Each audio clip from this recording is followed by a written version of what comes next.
I know that there are a lot of coaches out there that say to themselves, man, I would really love to be a multiple defense. I would love to be able to run a 4-3 and a 3-4 and a 4-2 and a 3-3 and a 50 at a whim, but I just don't have the time to put all of that together. We just don't have the time to rep all of that up. Well, here's a little known thing. I'm going to show you the hack.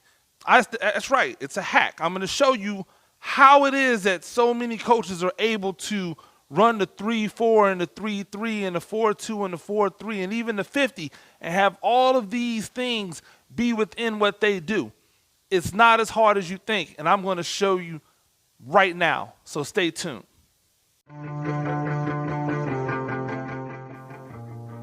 This guy's going to work there, and there's probably going to be He'll work the a D-gap strong here. safety. That strong We're safety. saying work that the we D-gap have one four year. Once legitimate again, down man, linemen. we got a lot of linebackers. These guys are good. We got to find a way to get four of those all linebackers on the Well, field. That's when you go to a 33. Welcome back to X and O's to Joe's. I'm Coach Gene Clemens. Thank you for joining us. Let me be the last person to tell you Happy New Year.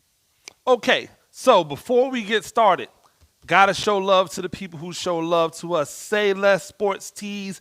I am rocking the eyeball right now. If you want to get your eyeball, if you're a basketball kind of guy, you want to get your eyeball t-shirt, make sure that you go to saylesssports.com. That's saylesssports.com. You can find the link directly to their eyeball line. You can get them in whatever colorway you want to, as long as you're willing to wait. You can get it in any colorway you want. So 33, 34, 42, 43, 50. How are we going to run a combination of these or all of these? Well, the one thing that you have to remember is that all defenses must be gap sound. Sounds like basic, rudimentary, right? Of course it's basic, rudimentary. But at the end of the day, all of these defenses must be gap sound. So it doesn't matter to us as a defensive coordinator, really, what front you're running. And I'm going to tell you why. Because depending on what you're doing, the front only matters in terms of personnel. So if I want to run a 50 versus running a 33, really what I'm saying is I want to have more bigger bodies on the field.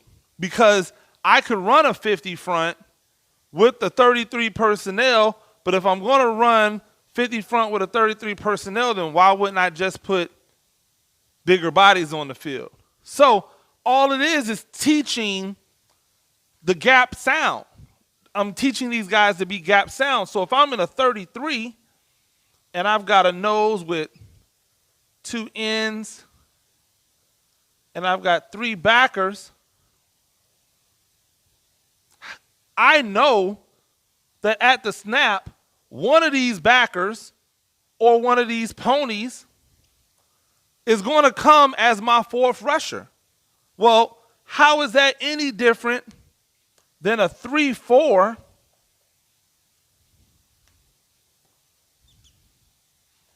Well, now do you know that at the snap, one of those 4 guys are going to become that 4th rusher? Because every defense always wants to at least rush 4 unless you're in a 3rd and forever, 4th and forever, and you decide you're only going to rush 3. But most times, you want to rush 4. And you're going to find that 4th rusher. And the thing that people like about the 3-3 and the 3-4 is that offenses have to decide where that 4th guy is coming. That's it. It usually is predicated on the fact that they don't have a lot of linemen, or at least they don't have as abundant of talent at the lineman position as they do at the linebackers or the skill positions. So normally if you're running a 3-4, you're probably saying, I have a bunch of linebacker D-line hybrids. So I've got my D-line linebacker hybrids playing here. I've got my linebackers here. I've got my defensive line here. If you're running a 3-3 stack, then you're saying I've got a bunch of defensive back linebacker hybrids that I'm trying to get on the field, because that's what these ponies are. They are essentially strong safeties to go along with your free safety and your two other corners. So I've got 5 defensive backs on the field instead of 4. I've got 4 linebackers on the field in a 34 instead of 3. So it really is dependent upon what you have an abundance of. But if you feel like you have got enough guys to where you can flip into various packages and run different packages, then why not run those packages? So all you're trying to do in the 3-3 and the 3-4 is be gap sound. So if this guy's going to come off the edge in a 33, then that guy can come off the edge in a 34. So that gives you an opportunity to be able to run a 3-3 and a 3-4 seamlessly in your defense.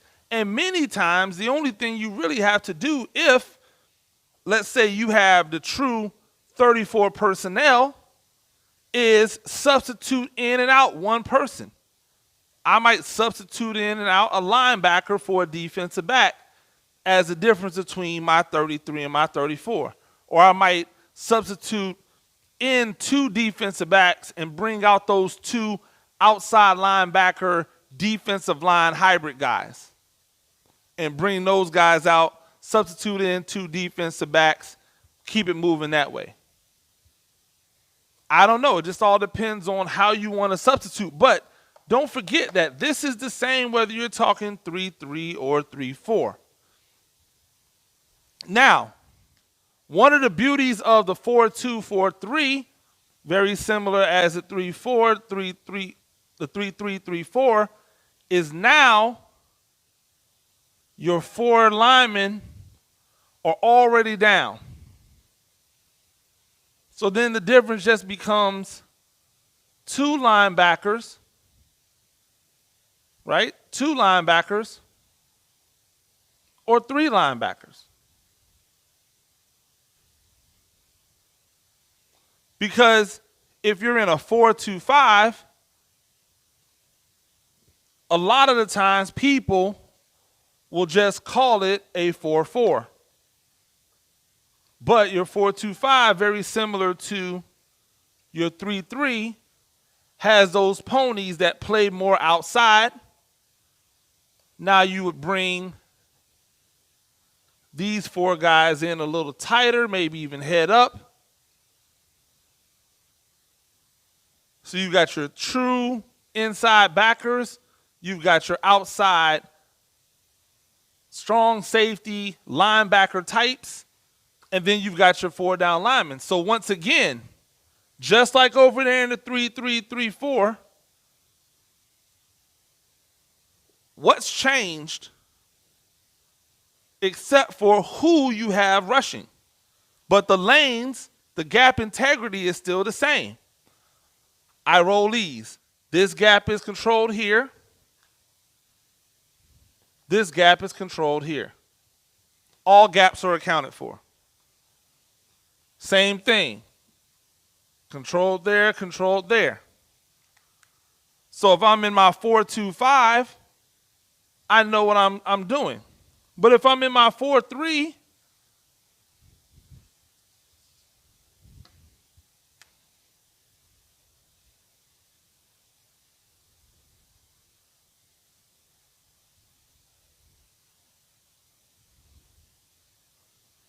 nothing's really changed.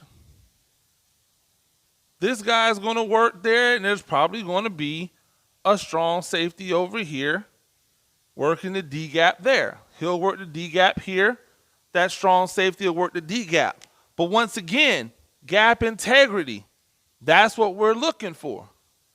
Gap integrity. So we get the gap integrity with the 3-3 and the 3-4, but with a 4-2 and a 4-3, we're saying that we have 4 legitimate down linemen that we're going to send at people to take care of these gaps. And those 2 other guys, those are there for linebackers. So say if you had an abundance of linebackers one year, you're like, man, we got a lot of linebackers. These guys are good. We got to find a way to get them all on the field. But we want to also help them in their development because we don't want to just throw them down as defensive linemen when really they're linebackers. Well, that's when you go with a 3-4 and you get 4 of those linebackers on the field. But you graduate all those linebackers, and now the group of DBs that you had come up. So you want to get more DBs on the field. Well, that's when you go to a 33 or you go to a 42, where you can get 5 defensive backs on the field. Or maybe you have an abundance of defensive linemen. You're like, man, you know what? It would be a shame to not get all these defensive linemen on the field. That's what you have a 50 for. And so now, when you set your defense up,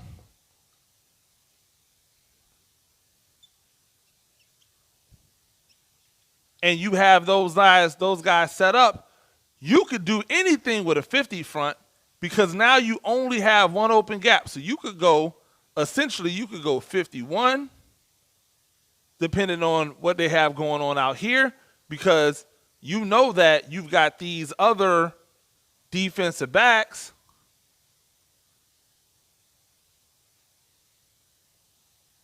right?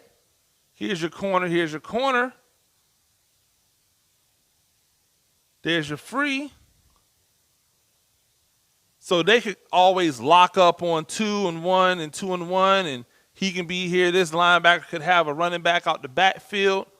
Or you could go with a 52 look if they're giving you a more run-heavy style of formation.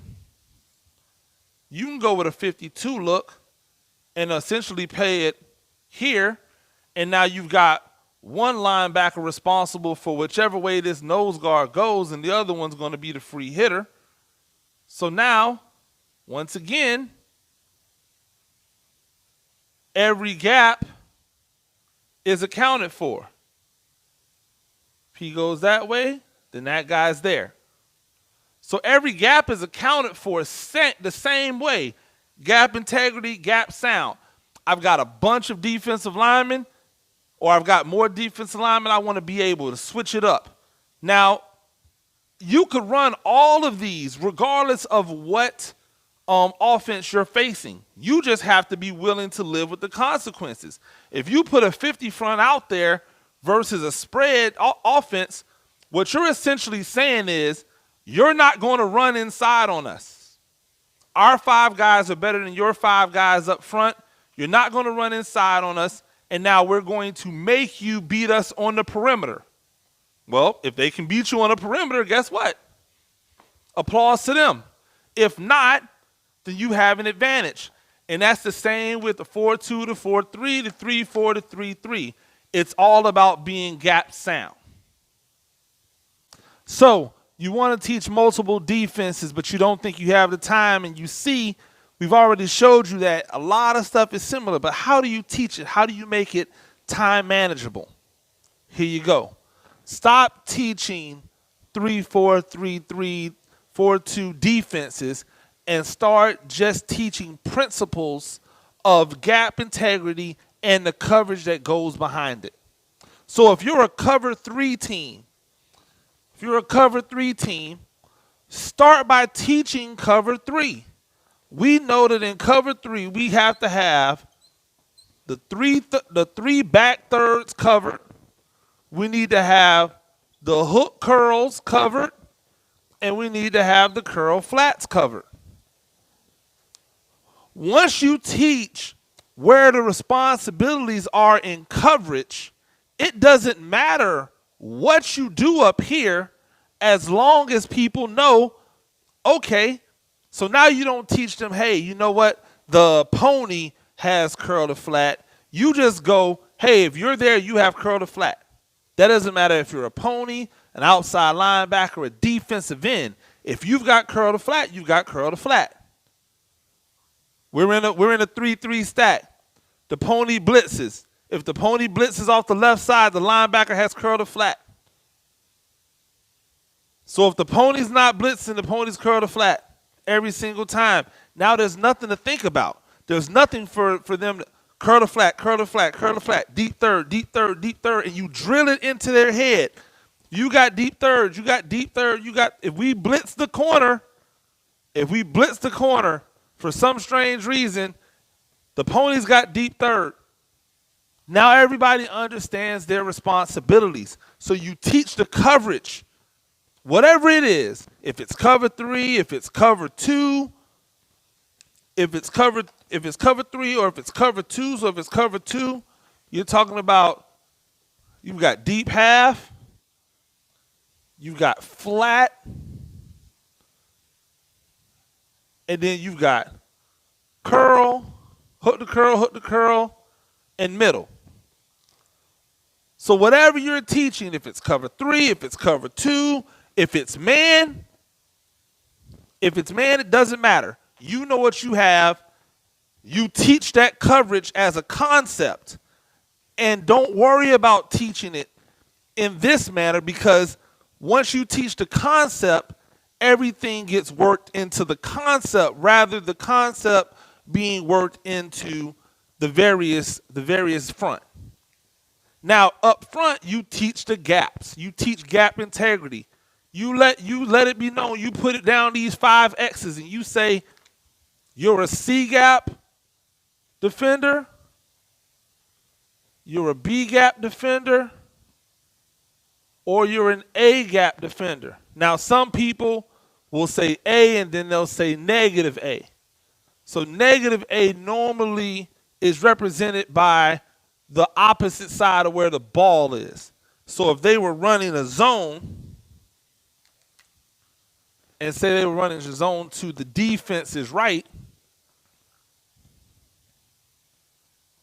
negative A would be the left A gap. So once you teach these gaps and you teach the fundamentals of gap integrity, it doesn't matter whether it's a 3-3 stack, right? End, nose, in. If there's C gap responsibilities and this guy is the front side A, that means that he's going to 2-gap and go wherever the ball goes. So if he's front side A, then you would just tell these other guys, you're either play side B or negative A. And so now they know, oh, the ball's coming this way, I'm play side B. Boom. He's going to be play side A because the ball's coming that way. He's automatically negative A. Now, everybody has a gap, and everybody's accounted for. So when we start teaching those gaps that way, it makes it much easier to solve. Here's my in. Here's the tackle and the 3 technique. Now he's in a 1. He's in the in. That guy's still the C gap defender. He's still the C gap defender. He's in the A gap. He's the A gap defender. He's in the B gap. He's the B gap defender. There's only 2 other gaps. The ball goes away. He's still negative A. Ball's coming to him. He's there. He's the B gap. So you're teaching the fundamentals of the gaps. We need to have all gaps covered. We need to have all gaps accounted for. And then obviously if you get into the 50, then it's C gap, B gap, 2 gapping, B gap, C gap, and then the 1 linebacker that's back here, or the 2, say if you went a 52, ball goes away, he's still got negative A because this nose is going to slant to the ball. He'll be the free hitter. And then you teach everything as far as the concept behind it. Now, think about it. Once you teach that, everything stays the same. If you decide to blitz 5 people have to be responsible for those gaps. If you decide to blitz 4 people have to be responsible for those 4 gaps. So you say, if we have 4 men engaged in the line, this is what it should look like. If we have 4 men engaged in the line, we said in the earlier is that you'll always have 4 men. If you have 5 men, this is what happens. And so everybody understands their responsibility within the overall fundamentals of the game rather than getting bogged down in I run a 5-2 or I run a 4-3 or I run a 3-4. Now, this allows you to do exotic things like put 1 down lineman down, bring in 6 linebackers, and just really wreak havoc about where they're going. Everything comes off the basic fundamentals and principles that are designed to allow you to play fundamentally good football. And that's all the time we have today. Remember, if you like what we're doing, like and subscribe to the channel. Make sure that you go in and look in the descriptions. Go and click on that link. Say Less Sports Tees. Check out that unapologetically black line. Check out the eyeball line. Make sure that you support the people who support us. Until next time, I've been Coach Gene Clemens. Y'all have a great day.